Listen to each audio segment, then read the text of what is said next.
en sus cámaras ahí, hagan sus señas. Ya estamos grabando. Entonces, recordar que los griegos nos legaron un sistema, ¿cierto?, político que hasta el día de hoy se utiliza, aunque no del mismo modo que los griegos, ¿ya? Y al respecto, hay dos palabras ahí que tienen origen etimológico griego. Recordemos que una de las maneras de acercarnos al estudio de la historia y las ciencias sociales es conocer el origen histórico de la palabra. Cuando uno conoce el origen histórico de una palabra, puede aprender mucho, tanto de ese fenómeno que está consignado por esa palabra, como de la época histórica, ¿ya? Entonces, en relación al tema de la franja, el apruebo, el rechazo y todo eso, estamos en una época política, ¿cierto? Porque en mes de octubre hay un plebiscito en nuestro país que es muy importante. Y nosotros, como estudiantes de historia, tenemos que ser conscientes de esos procesos históricos, es decir, estamos en un momento histórico de la historia de nuestro país, ¿ya?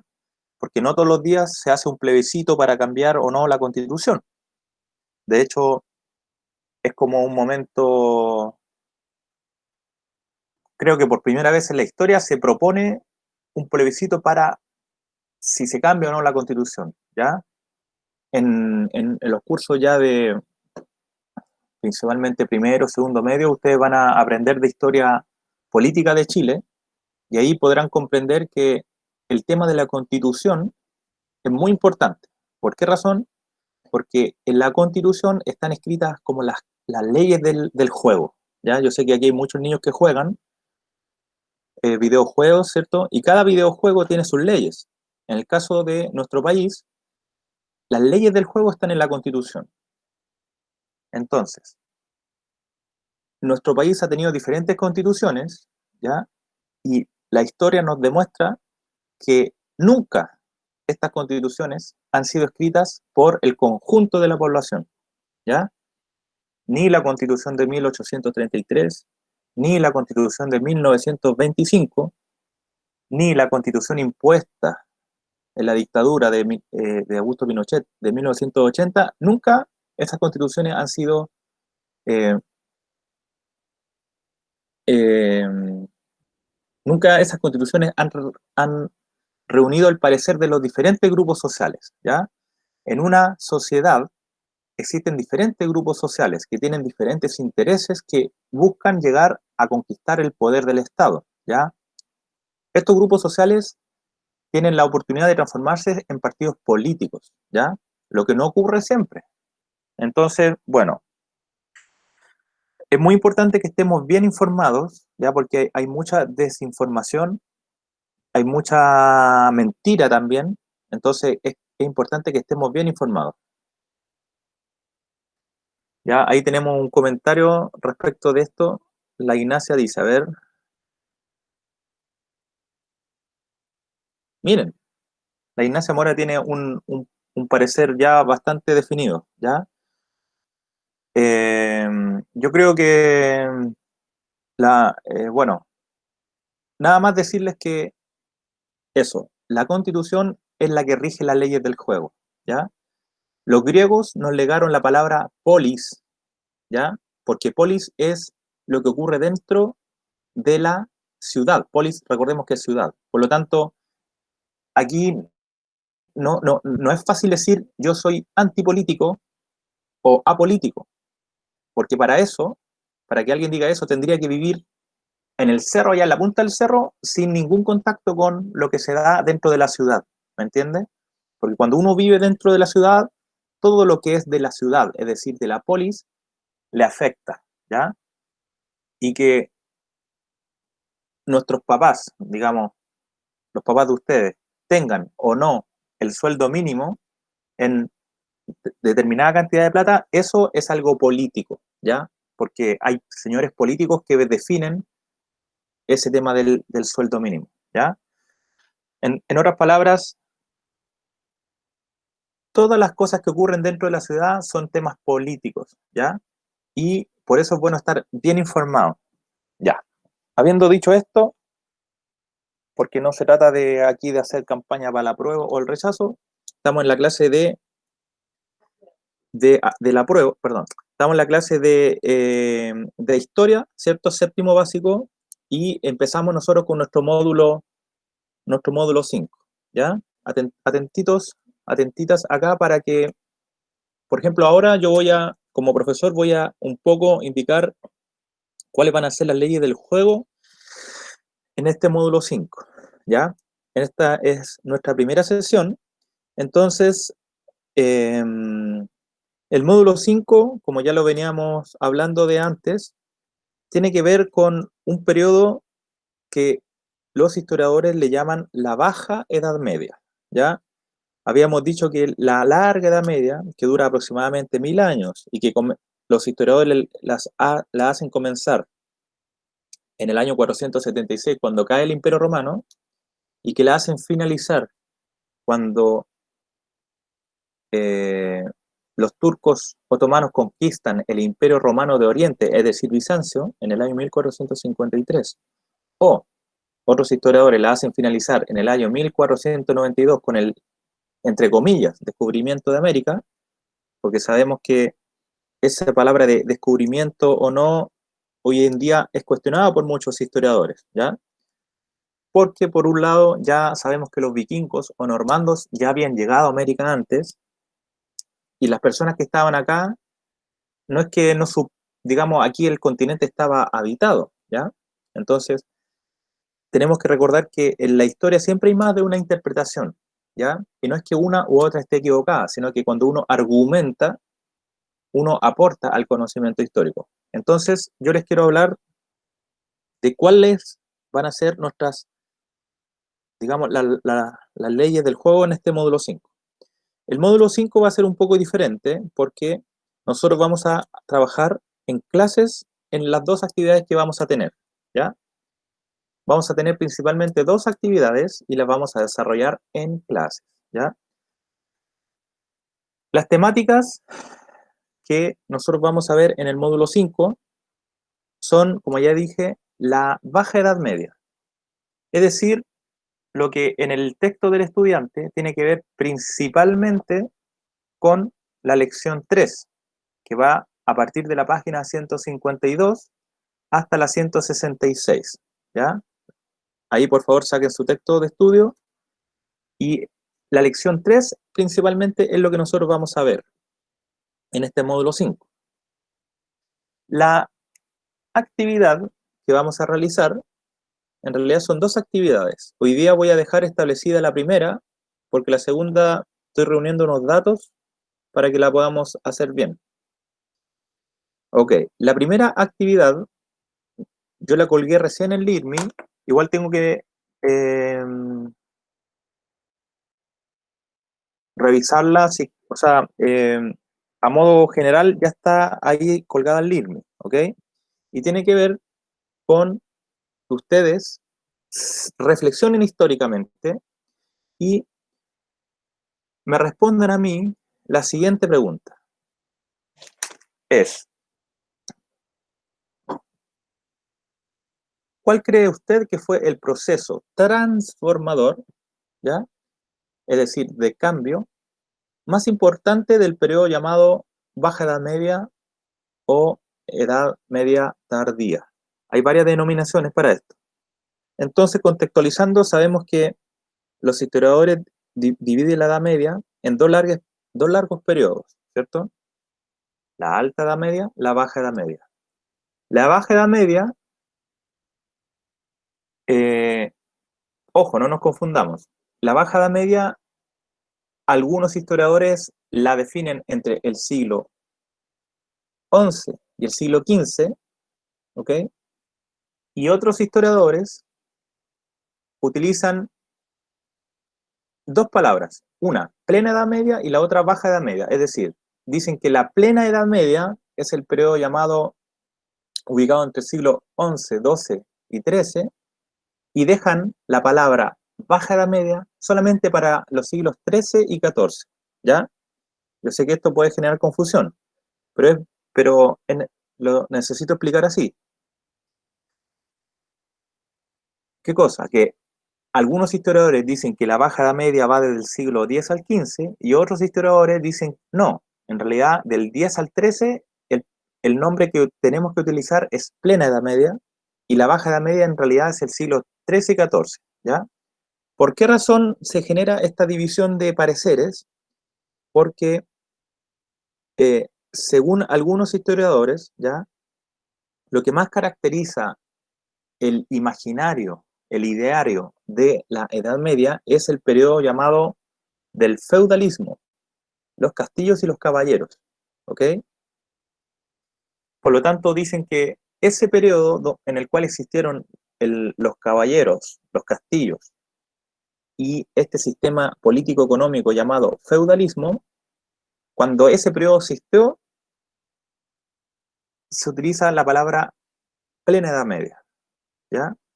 Y cuando este sistema político-económico empieza a dejar de existir y es cambiado por un proceso que se llama revitalización de las ciudades, entonces ya deja de existir la plena Edad Media y estamos presenciando una decadencia, ¿ya? De la Edad Media, ¿ya? Hay un libro muy famoso que se llama El otoño de la Edad Media, donde un historiador muy famoso, Johann Huizinga, habla como de ese sentir que tenían las personas en este periodo de crisis, ¿ya?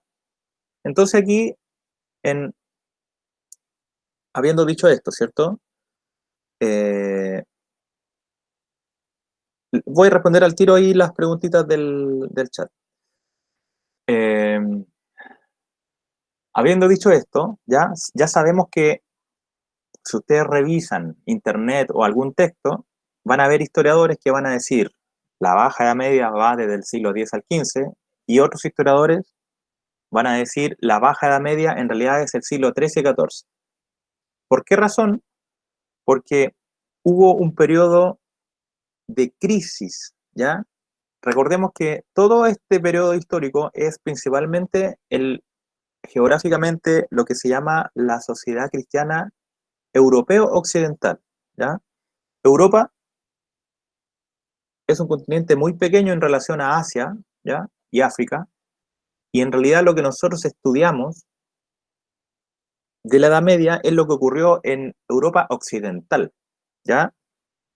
Lo que ocurrió principalmente en los actuales países de Alemania, de Francia, de Italia, del norte de España, de Inglaterra. ¿Por qué? Porque el resto de los territorios de Europa no pertenecían a la cristiandad occidental, ¿ya? Por ejemplo, el sur de España, ya hemos visto en clases anteriores del módulo 4, que estaba dominada por los musulmanes. Algunas islas del mar Mediterráneo también estaban dominadas por los musulmanes, ¿cierto?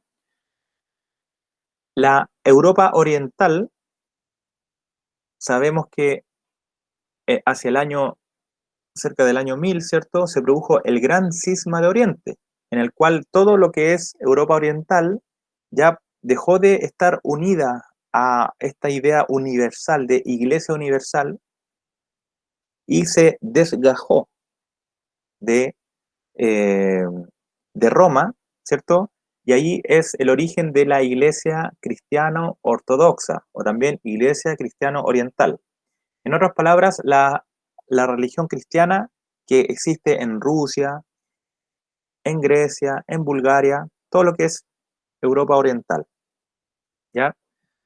Ya, ahora voy a leer el chat para responderle. La Ignacia Mora ahí con su parecer. Ya, entonces las páginas que nosotros vamos a leer en este módulo 5, que vamos a leer sí o sí, son las páginas de la lección 3. Las páginas que van desde la 152 a la 166. ¿Ya? Son, ¿cuántas páginas? 14 páginas. ¿Ya? 14 páginas. Y ahí, si van al índice, podemos ver los principales temas o temáticas, cómo lo organiza el texto, el desarrollo agrícola y el crecimiento demográfico que hubo en este periodo llamado Baja Edad Media, el desarrollo urbano, el desarrollo comercial, ¿ya? Y el desarrollo cultural de los últimos siglos medievales. Y por último, la famosísima crisis de los siglos XIV y XV, ¿ya?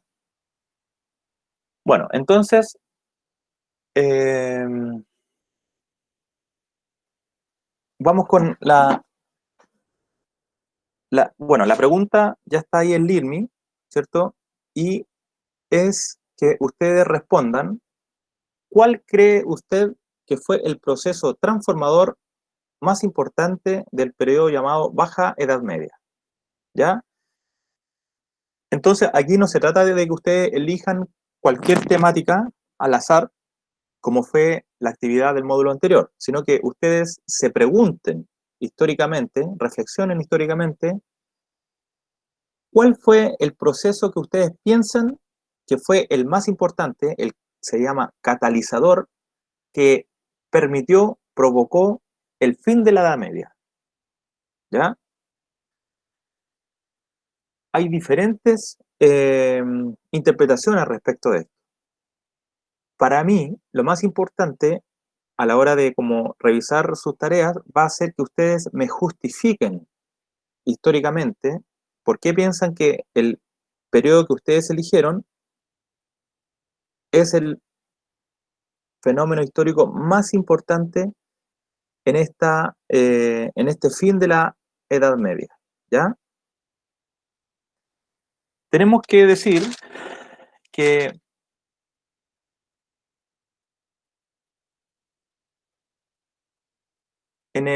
hacia el año 1000, ¿ya? Hacia el año 1000, Europa vivía un proceso espiritual llamado como también de crisis espiritual. ¿Por qué razón? Porque en esta época la totalidad de la población europea ya era muy, muy, muy cristiana, ¿ya? Muy cristiana. Entonces, la gente del año 1000, ¿ya? Tenemos que saber que principalmente vivía en áreas rurales, ¿ok?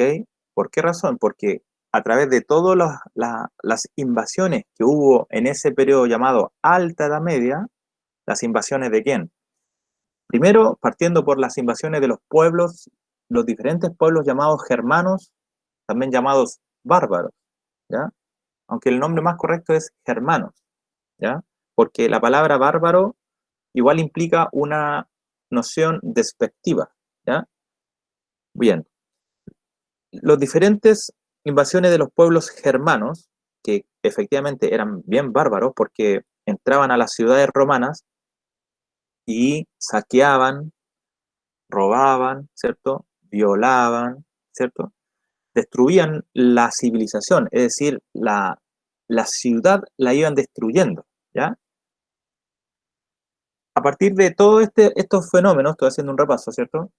La gente que vivía en las ciudades consideró que ya no era seguro vivir en las ciudades, porque obviamente llegaban los germanos y dónde estaban las riquezas, el oro, los tesoros, ¿cierto? Las joyas en las ciudades.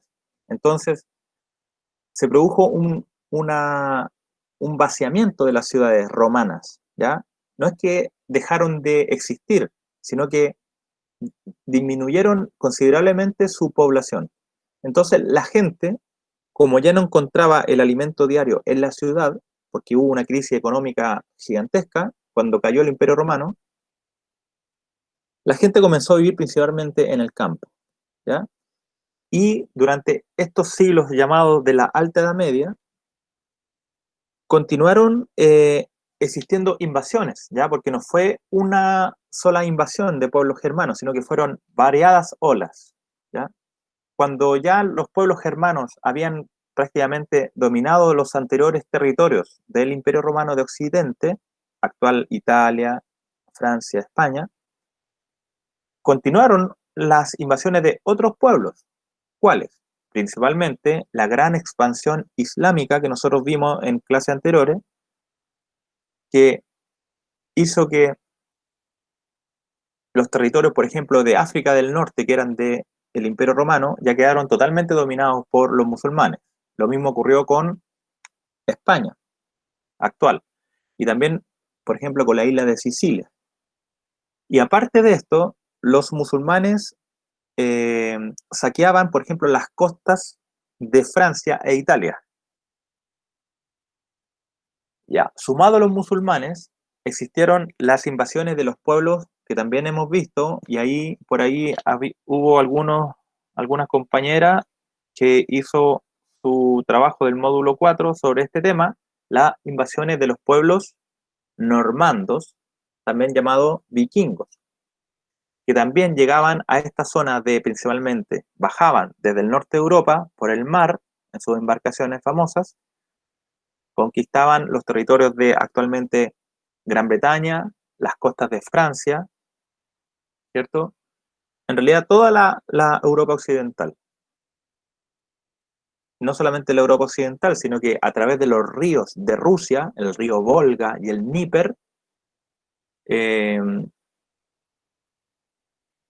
empaparon esta parte de Europa oriental de sus conquistas, ¿ya?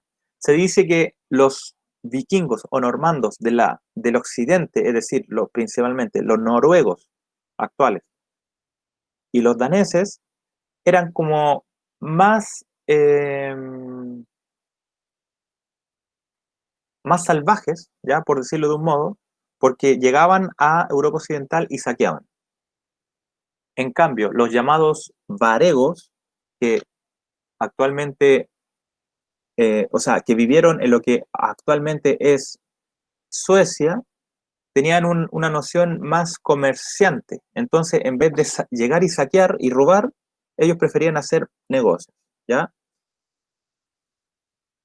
Ya tenemos tres pueblos diferentes que otorgaron una enorme inseguridad a la población de Europa Occidental en todo este periodo de la Alta Edad Media, ¿cierto? Los diferentes tribus germanas, los musulmanes, los vikingos, y también no hay que dejar de mencionar a los húngaros, o también llamados magiares, con G y Y, magiar, que también por el lado que atacaron principalmente lo que es actualmente Alemania, ¿ya? Alemania, la República Checa, estoy nombrando países actuales que en aquella época no existían, pero para que ustedes se ubiquen en el mapa. Bueno, debido a esta enorme inseguridad, ¿ya? Las ciudades se despoblaron y la gente empezó a vivir en sectores rurales, donde se podían proveer el alimento, ¿ya? Se dice que este es el origen como histórico, esta enorme inseguridad en Europa Occidental es el origen histórico del sistema llamado feudal. Es la explicación de por qué se originó este sistema que eh, tuvo su origen en Francia y se expandió este sistema por hacia los cuatro, digamos, puntos cardinales, hacia el norte, hacia el este, al oeste y al sur, ¿ya? El sistema feudal tuvo su explicación ante la debilitación de las ciudades, ¿ya?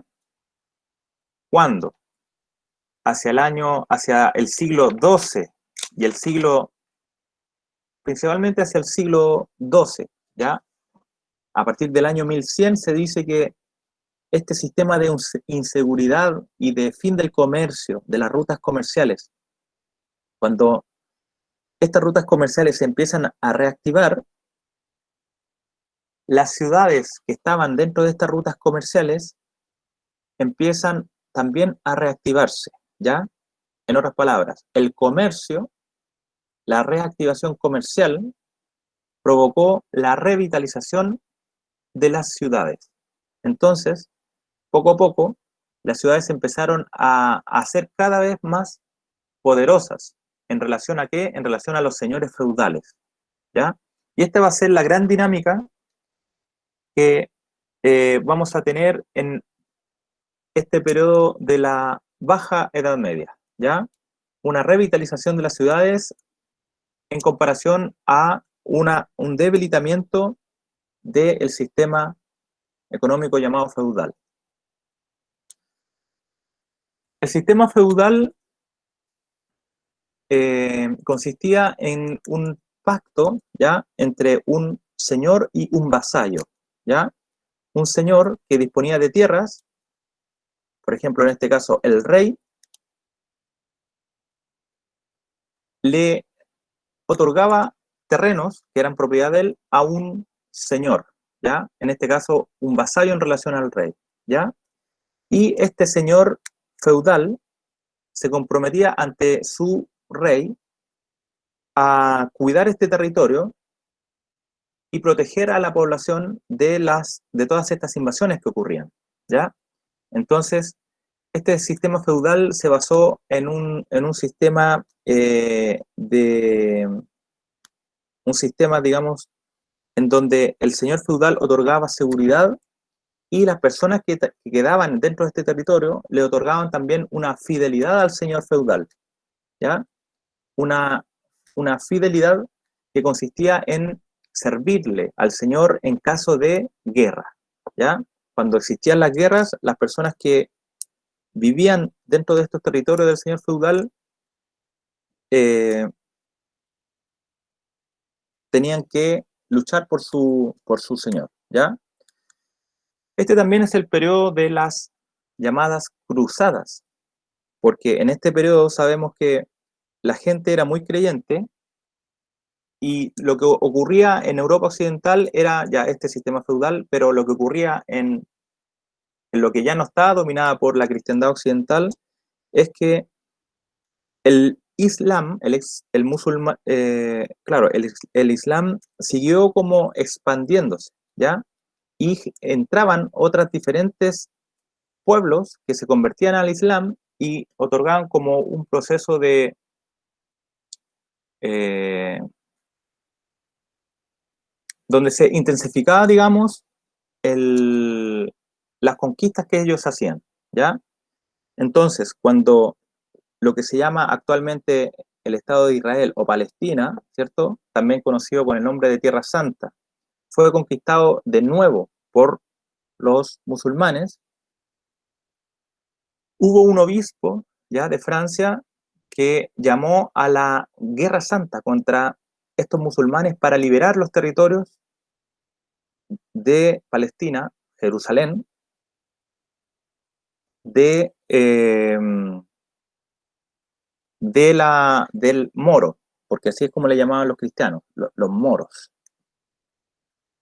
Y es así como comienzan un sinnúmero de cruzadas, ¿ya? Hubo alrededor entre 7 u 8 cruzadas, ¿ya?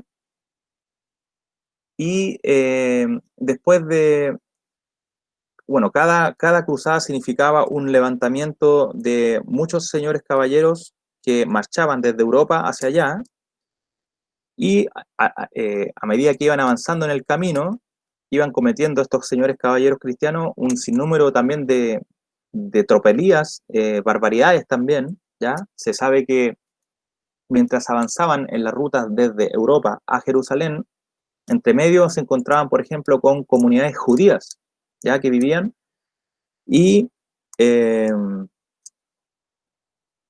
masacraban, ¿ya? Asesinaban, masacraban, es decir, eran tan violentos y bárbaros como los musulmanes, ¿ya? Aquí nosotros, por el hecho de vivir en la cultura occidental, se nos pinta como que ellos eran los malos y nosotros los buenos, pero en realidad aquí se está hablando de una barbaridad en las formas de guerra que no respetaban ni mujer, niño, ¿cierto?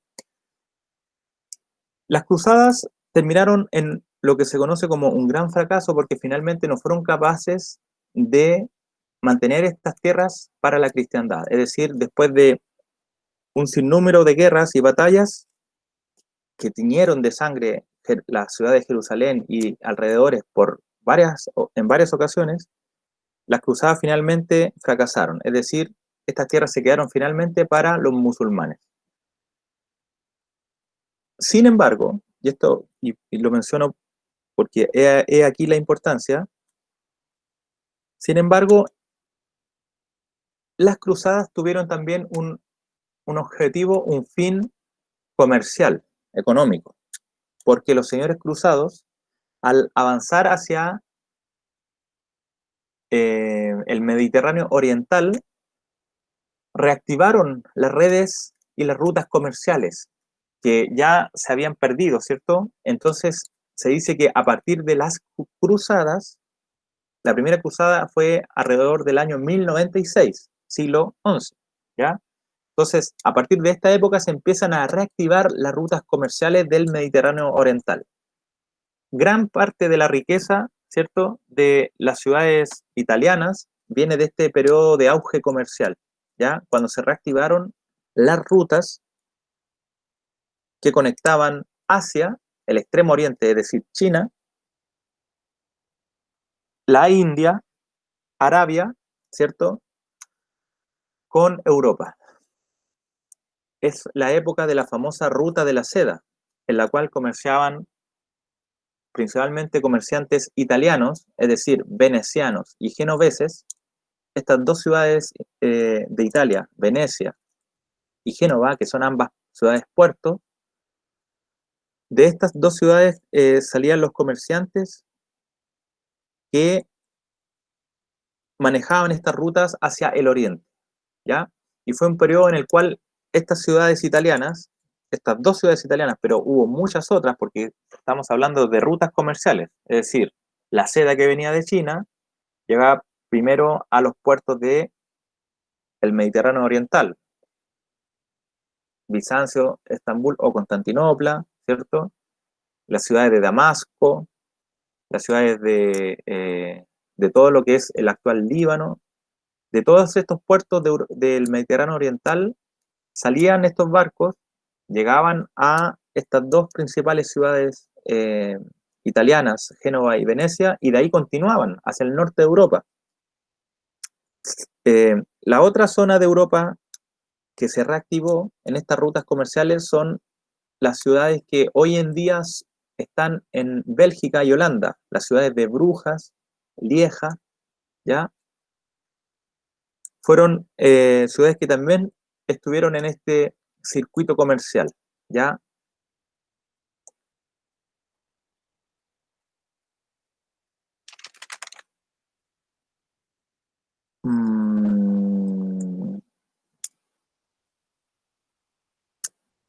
Entonces, cuando se reactivó el comercio en Europa,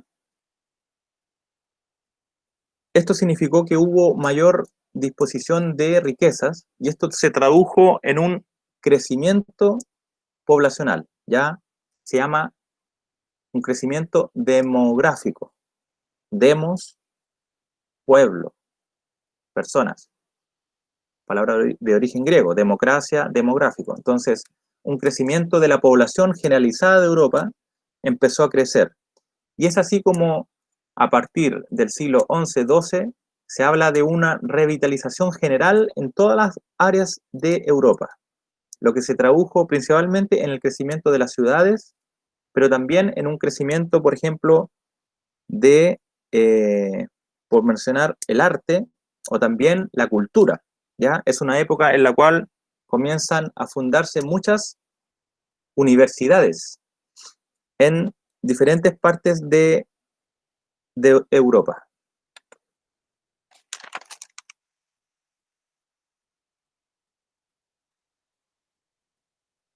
Entonces, estas ciudades ya empiezan a tener cada vez más poder y sobre todo poder económico en relación a los señores feudales, ¿ya? Se dice que estas ciudades tenían prerrogativas judiciales diferentes de lo que existía en el sistema feudal. En otras palabras, en el sistema feudal uno nacía y ya estaba ubicado dentro de una posición social que iba a tener toda la vida, ¿ya? Mientras viviera en un territorio feudal, su posición social iba a ser la misma siempre. En cambio, si es que esta persona migraba a la ciudad, en la ciudad tenía más posibilidades de desarrollarse económicamente. Y es así como empieza a existir la importante figura social de los gremios, ¿ya? ¿Alguien tiene idea de qué significa gremio? Un conjunto de personas que, como un sindicato. Ah, muy bien, Cristóbal. Estoy leyendo recién el chat, profesor Juan Pablo. Se me escribió hace 20 minutos. Ya, a ver, alguien, muchas gracias, Cristóbal. ¿Alguien más tiene una idea de lo que significan los gremios? Mire, para que ustedes comprendan que está Personas que hacen absolutamente... lo mismo, A ver, Camilo. personas que hacen lo mismo o trabajan lo mismo y eso. Ya, muy bien. Están muy cerca de la... De ¿Un la... lugar donde se sientan personas? A ver, Andrés, no lo escuché, ¿puedes Un, repetir? un lugar donde se asientan personas. ¿Qué? Un lugar donde se asientan personas. No, la verdad que ahí no. Mire, estábamos diciendo que en el sistema económico social feudal, ¿ya? Tú tenías la posibilidad de ser básicamente, de hecho hay un cuento muy famoso, ¿ya? Que se llama El cuento del rey y el mendigo, ¿ya? El cuento del rey y el mendigo es una creación literaria, digamos, ¿ya? Una ficción, pero que representa esta ideología y esta sociedad feudal. En esta época de la llamada plena Edad Media, donde las ciudades todavía no se revitalizaban, en otras palabras, casi toda Europa era una sociedad rural, es decir, campesina. Como no existían ciudades, o las ciudades estaban muy debilitadas, no es que no existieran, perdón, sino que las ciudades habían perdido como su brillo debido a todas estas convulsiones políticas de invasiones. La gente vivía en el campo. Entonces, habían básicamente tres opciones para las personas que nacían. Que tú nacieras en, en la realeza, es decir, que tú nacieras y pertenecieras a la sangre real de los dueños de los castillos. La otra opción es que tú nacieras en una familia campesina y esto te hacía inmediatamente siervo, llamado siervo de la gleba. Así es la palabra que se utiliza, siervo de la gleba. Es decir, siervo de la tierra y a la vez también siervo del señor que es dueño de la tierra. Entonces, era casi un sistema, eh, no se utiliza la palabra esclavista, ¿ok? Porque después, o sea, antes y después de la historia, ha existido sistemas esclavistas. Este es un sistema casi esclavista, por eso se le llama sistema del siervo de la gleba, en donde uno, desde que nacía hasta que moría, trabajaba en el campo, en una tierra que no era ni siquiera propia, sino que era del señor feudal. Cuando las ciudades empiezan a revitalizarse, en la ciudad se genera un sistema primero comercial, ¿cierto? Porque en las ciudades se intercambiaban estos productos que venían de Oriente, ¿cierto? Y en las ciudades se generaban artesanías, manufacturas, incipientes industrias, no industrias como con chimenea, porque todavía eso pasó mucho después, pero existían diferentes grupos que se organizaban para mantener el conocimiento de cómo se hacían los diferentes productos. Y estos grupos de personas que trabajaban en el mismo rubro se organizaban, ¿cierto? Hoy en día, por ejemplo, Cristóbal habló de como algo similar a los sindicatos, ¿ya? En realidad es, en realidad no es tan así como de los sindicatos, por eso se utiliza la palabra gremio.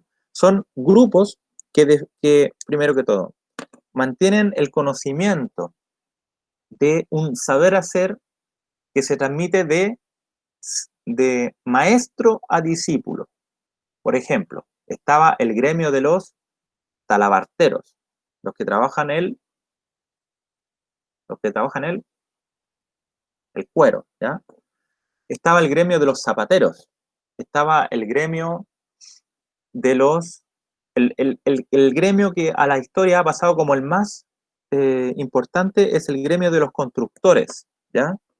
El gremio de los constructores de, principalmente, catedrales, ¿ya? En esta época es la llamada época de las catedrales, ¿ya? Y se dice que a partir de este gremio de los constructores de catedrales que manejaban los conocimientos sobre aritmética, geometría y física para construir esas inmensas catedrales, ¿cierto?, que se elevaban hacia el cielo, es donde surge un grupo que a la historia ha pasado con el nombre de ¿a quién se le ocurre? La masonería, ¿ya? ¿Alguien ha escuchado hablar alguna vez de la masonería?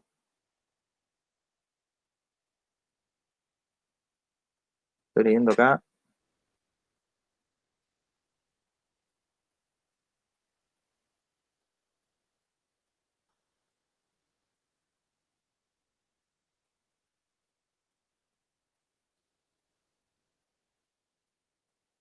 Era una sociedad secreta, así como los Illuminati. Bien, Mauricio. Los gremios eran muy celosos de los conocimientos que ellos manejaban, ¿ya? Para llegar a ser maestro, se dice que el discípulo tenía que estar trabajando casi sin goce de sueldo, le daban prácticamente el techo y la comida, ¿ya? Y el discípulo trabajaba al lado de su maestro, observando cómo eran los conocimientos de este maestro, ¿cierto? En realidad, el tema de los Illuminati es algo que ocurrió mucho después, ¿ya?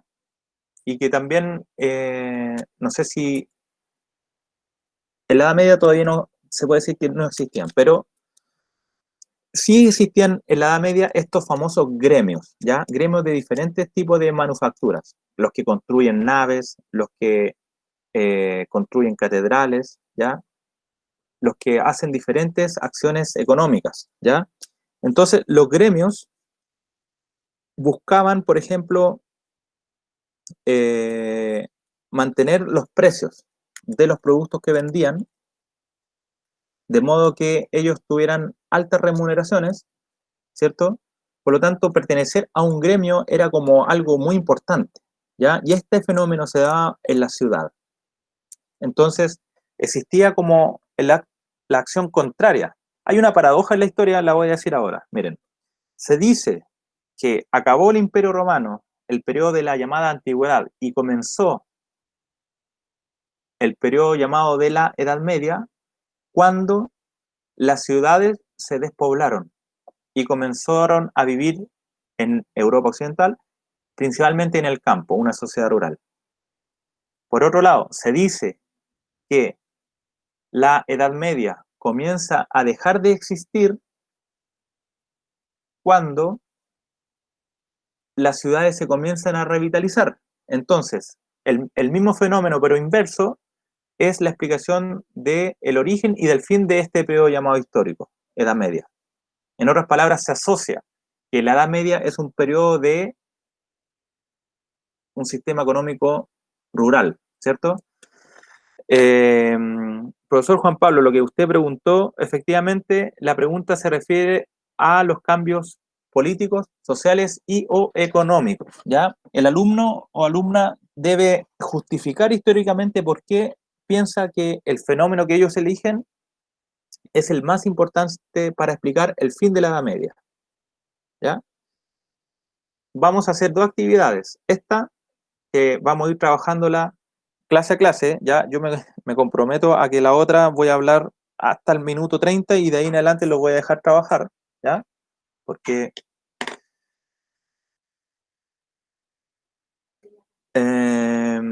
claro, a ver qué Berserkers, que Cristóbal, la verdad que yo no sé eso de los Berserkers, ya no te voy a mentir. Sí. Yo tengo entendido, sí, yo tengo entendido que los Berserkers eran unos vikingos, eran claros vikingos de élite, que eran algo psicóticos, que en realidad eran como locos. Eh, Mordían los escudos, mordían el metal, asesinaban a la gente, eran bárbaros totales. Chuta, y Incluso, Voy a incluso anotarlo porque no tenía idea de esa palabra, así que según lo que tengo entendido, también tenían, por ejemplo, consumían algún tipo de alucinógeno o de algún tipo de droga psicótica que los hacía ponerse más terribles, o sea, asesinaban sin piedad. chuta. Esa voy a averiguar. La verdad que, mira, esta, el uso de drogas, ¿ya? Entre personas que asesinan es algo muy constante en la historia, ¿ya?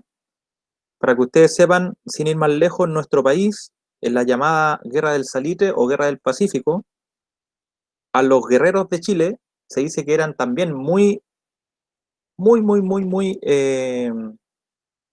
bárbaros, digamos, el soldado chileno que peleó en la Guerra del Salitre allá en el norte. Y a ellos se les daba una especie de droga en la cual la famosa chupilca del diablo, que ellos se tomaban un vaso que tenía, entre otras cosas, dinamita o pólvora. Entonces tenía pólvora, vino y quién sabe, quizá otra cosa. Se tomaban esto y quedaban así electrificados y iban ahí a asesinar, a pelear por la patria, ¿cierto? En esta guerra del salitre. Es algo muy común, ¿ya? Era como un boost de poder, en Claro, sus palabras, porque potenciaba sus habilidades, su energía y todo eso. Una poción de fuerza. algo así como Y velocidad. hoy en día, bueno, Assassins. Mira, Cristóbal, Profe, una pregunta. dígame.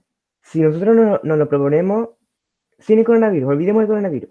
El coronavirus ya no existe, ¿ya? Hable lentito, recuperar porque hable más lentito, que no le entiendo mucho.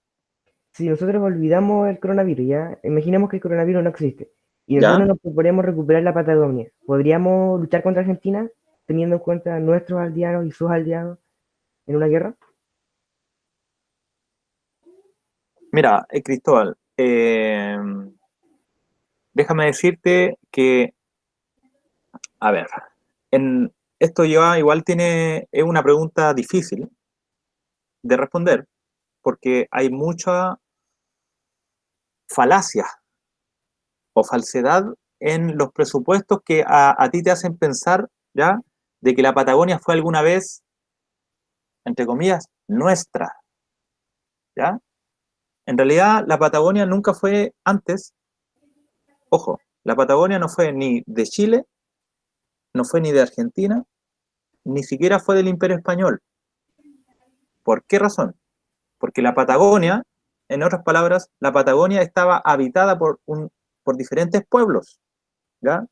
Entre ellos, el actual y vigente pueblo mapuche y los diferentes pueblos llamados Aonikenk, o también llamados tehuelches, o mal llamados patagones, de donde viene la palabra Patagonia. O sea, recordemos que cuando recién llegaron los españoles, en la época de los grandes descubrimientos, ¿ya? Siglo XVI, ellos llegaron a esta zona que se llama Patagonia y vieron huellas en la arena, huellas humanas, de personas que tenían así una gamba, ya como calzado 50 y tantos, ¿ya? Y dijeron, vaya, esta es una tierra de gigantes o patagones, ¿ya? Y bueno, este pueblo, llamado los Patagones, se le puso el nombre Patagones, pero en realidad ellos se llamaban a sí mismos Aonikenk, ¿ya? Y eran diferentes tribus, ¿ok? Que habitaban en esta época, en esta zona geográfica de las Pampas patagónicas. Pampa es un lugar plano, sin montaña, donde se extiende el horizonte, mucho, mucho plano.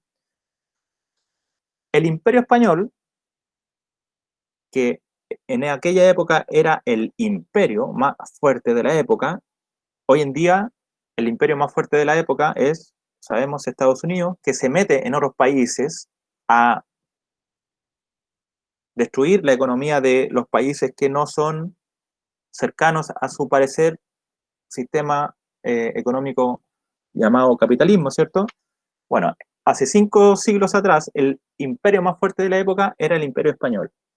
Estaba así, unido con el sistema político, ¿ya? Del Vaticano, que era, durante toda la Edad Media, había sido como quien otorgaba la autoridad moral para decir, ya, este territorio es tuyo, este territorio es tuyo, ¿ya? Sabemos que el Papa, en la época del descubrimiento, dijo, bueno, de aquí para allá es del Imperio Español, de aquí para allá es del Imperio Portugués, y se acabó el problema. Sin embargo, sabemos que de aquí para allá estaba poblado por un sinnúmero de pueblos llamados originales de América. Un sinnúmero, o sea, muchos. Y de aquí para allá, lo que fue el Imperio Portugués también estaba habitado por diferentes pueblos, los llamados pueblos amazónicos, ¿cierto? Guaraníes, etc. En el papel, ojo, en el papel, el rey de España era dueño de todo lo que es prácticamente América. En la práctica, la historia nos ha demostrado que los españoles lucharon, intentaron, más nunca pudieron conquistar y someter a la autoridad del rey de España a las diferentes colectividades del pueblo mapuche. Sabemos eso, que es la guerra de Arauco. Los españoles no pudieron, ¿ya? En otras palabras, no pudieron pasar al sur del río Biobío. Entonces, en el papel legal, eso es una cosa, el papel legal, la Patagonia era parte del virreinato del Perú. Chile pertenecía al virreinato del Perú, es decir, Chile, ¿qué es Chile? En la época de los españoles, ¿qué era Chile? En realidad, una colonia de España, ¿cierto? Y bueno, cuando viene la época de la independencia, en el papel se supone que la Patagonia pertenecía al virreinato del Perú, no es que perteneciera tampoco a Chile. Los chilenos nunca fundaron una ciudad en la Patagonia, entonces, no, hay mucha, yo te digo con humildad, con respeto, con conocimiento también, que se nos ha enseñado que la Patagonia era de Chile, pero eso es una gran mentira, una gran falacia, porque Chile nunca hizo soberanía efectiva en la Patagonia, nunca. Entonces, no se puede decir, eso es mío, si nunca fue tuyo, ¿ya? Entonces, eso, en la historiografía de Argentina, ¿ya? Se dice la conquista del desierto, cuando desde Buenos Aires empezaron a apropiarse del territorio de la Patagonia. Ellos le llaman falazmente la conquista del desierto, pero la verdad es que eso no era un desierto inhabitado, al contrario, era una zona habitada por las diferentes colectividades, se llama mapuche o también se le llama puelche o tehuelche, ¿ya? Otras personas le llaman los pampas para referirse a los indígenas de esta zona de las pampas, ¿ya? Mira, Cristóbal, es un proceso muy complejo de explicar, ¿ya? Yo te sugiero que en la historia tú cuestiones todo, ¿ya? Inclusive lo que yo estoy diciendo, termina esta clase y tú vas a internet a averiguar lo que realmente ocurrió aquí, ¿ya? La Patagonia nunca fue chilena, salvo en el papel. Cuando vino esta famosa guerra del Pacífico, más correctamente llamada la Guerra del Salitre, existía el peligro, y esto sí es historia empírica, es decir, sí ocurrió, existía el peligro de que estaban confabulados Perú y Bolivia para luchar contra Chile. Y la diplomacia estableció contactos con Argentina. Es decir, el tratado secreto en una primera instancia no era solamente entre Perú y Bolivia, el tratado secreto también era con Argentina. Finalmente, el Senado argentino no lo aprobó, ¿ya?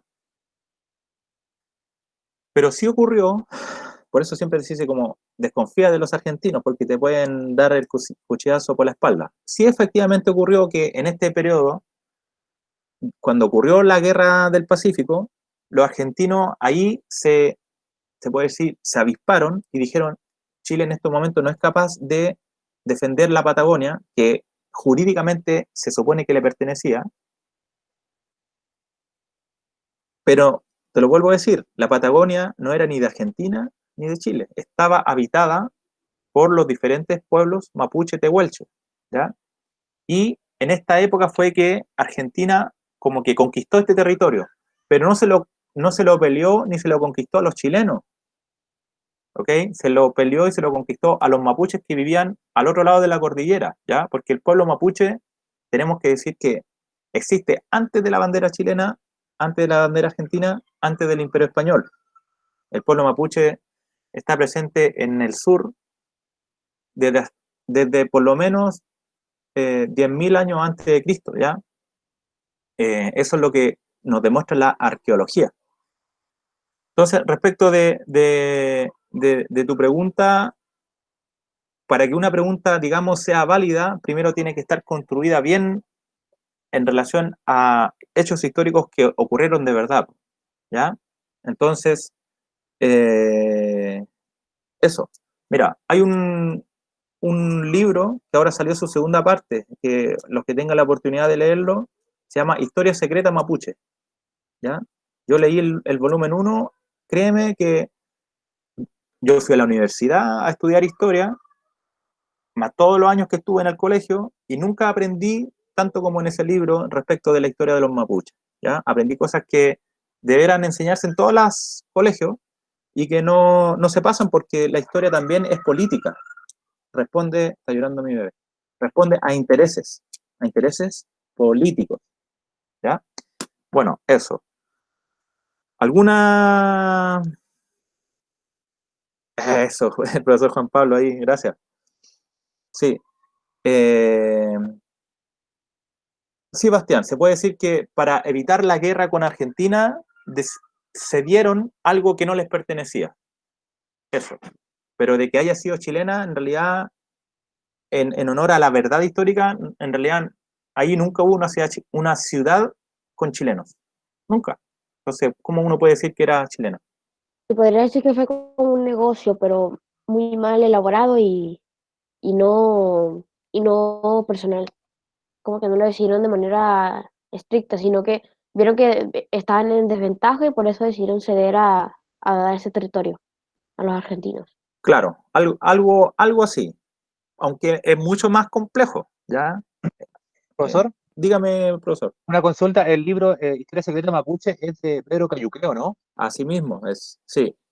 Entonces vamos a anotar acá el nombre del autor por si que alguno que esté interesado en poder leerlo. Sí, pues.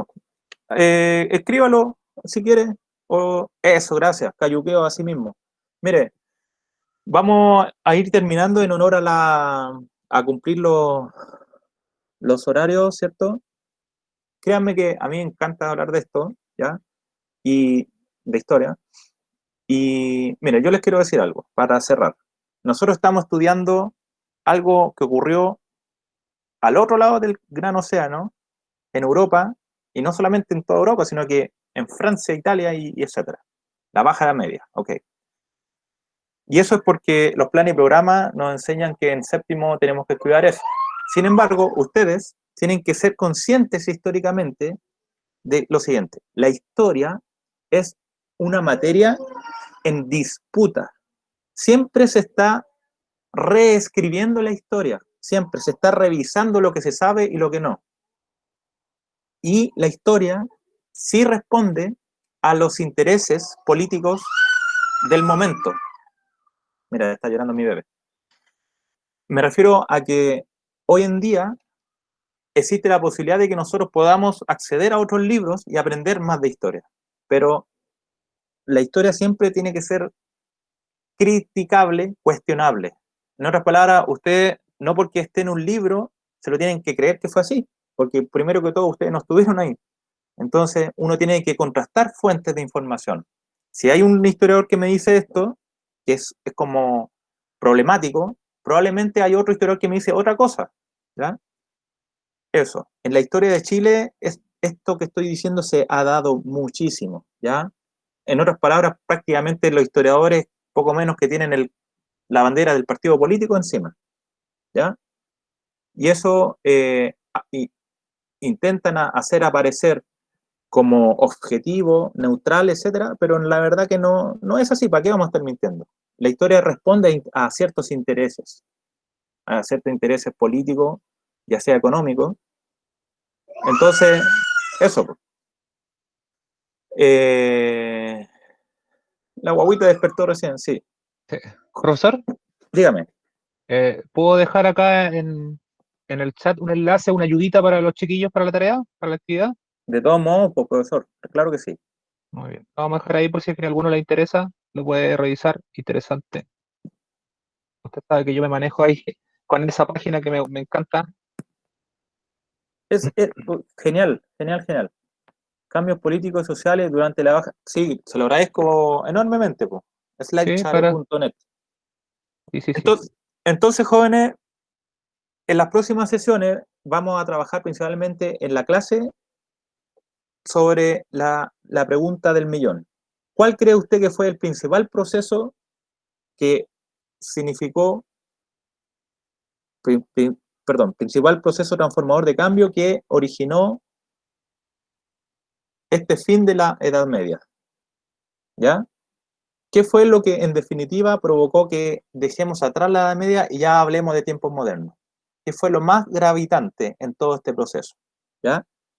Y ahí ustedes me van a responder y lo más importante, me tienen que justificar por qué eligieron ese fenómeno. Alguien me puede decir las guerras, otro me puede decir el crecimiento de las ciudades, otro me puede decir las cruzadas. Bueno, la idea es que generen esta inquietud para responder esta pregunta. ¿Ya? Estimado... Vamos a detener la grabación, profesor, ahora. Sí, estamos listos ya. Muy bien. La voy a detener entonces yo, pues. Ya, profe.